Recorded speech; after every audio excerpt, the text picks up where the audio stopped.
Uktiabik herrian, Alaskan, estatu batuetako iparraldekoenean, eguzkia jada ez da sartzen. Maiatzaren amaieratik aurrera, Midnight Sun gauerdiko eguzkia izeneko fenomenoa hasi da, eta 84 egunean zehar eguzkia zeruan ikusiko dute, adi, eguneko 24 orduetan.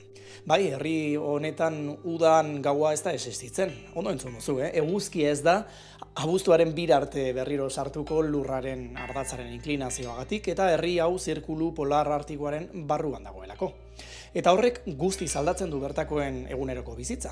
Jende asko adibidez gortina bereziak erabiltzen ditu logeletan iluntasuna sortzeko eta lo egin ahal izateko. Ordutegiak ere ez dira eguzkiaren arabera antolatzen, erlojuaren arabera baizik. Normala da beraz gauerdian umeak kalean jolasten ikustea, jendeak goizeko ordu txikietan korrika egiten edo bizilagunak belarra mozten egotea adibidez. Argi etengabeak energia gehiago ematen die askori eta kalean denbora gehiago ematen dute. Arrantzan, paseoan edo nizardakit lagunekin elkartuta. Baina dena ez da erraza, iluntasunezak lo egiteko arazoak eta denboraren pertzepzioa galtzeare eragin dezake. Bitxia, ez da? Txamponaren beste aldea are bitxiagoa da. Hilabete batzuk barru guztiz kontrakoa biziko baitute. Dena ilun 75 egunez eguzkia ikusi gabe.